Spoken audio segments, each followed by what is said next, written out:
అమ్మవారు శివుడిని ఆక్షేపించింది ఏమనో తెలుసా?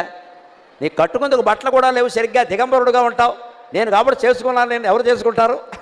పులితోలు కడతావు, ఏనుగుతోలు కడతావు, ఇంకేం లేవు, రెండే బట్టలు. మరి అంతే కదా, ఎప్పుడు పులితోలు లేదా ఏనుగుతోలు, ఏనుగు చర్మం పులి చర్మం, ఇకపోతే నువ్వు కట్టుకునేందుకు ఏం లేదు ఇక్కడ అందుట. అంటే ఆయన అన్నట్ట, పులితోలు ఏనుగుతోలు రెండు దాచిపెట్టాయి, నేను ఏం కట్టుకుంటానో నీకు చూపిస్తాను అన్నట్ట. ఈవిడ కావాలనే పులితోలు ఏనుగుతోలు అయ్యవారికి దొరకకుండా చేసింది. ఈవిడ స్నానం చేసి వచ్చింది కైలాస మానస సరోవరంలో. ఆ తువ్వాలు ఉంటుంది కదండి, అమ్మవారు తుడుచుకున్న తువ్వాలు, అది ఆరేసింది అక్కడ. ఆయన వెంటనే దాన్ని ధరించాట వస్త్రంగా. అమ్మవారు స్నానం చేసి తుడుచుకున్న తువ్వాలని శివుడు ధరించాడు. అదేమిటి అంటే, ఇది అచ్చం పులితోలు ఏనుగుతోలు రెండు కలిపినట్టుగా ఉంది అన్నట్టు. ఎందుకని? అమ్మవారు ఒంటి నిండా పసుపు రాసుకుంది కాబట్టి ఆ తువ్వాలకి పసుపు చారలంటే, అమ్మవారు కస్తూరి తిలకం దిద్దుకుంది కాబట్టి కాటుక పెట్టుకుంది కాబట్టి నల్లటి చారలు కూడా అంటే, నల్ల చారలు పసుపు చారలు ఉంటే పులితోలే కదా అన్నట్టు. అదండి శివుడు.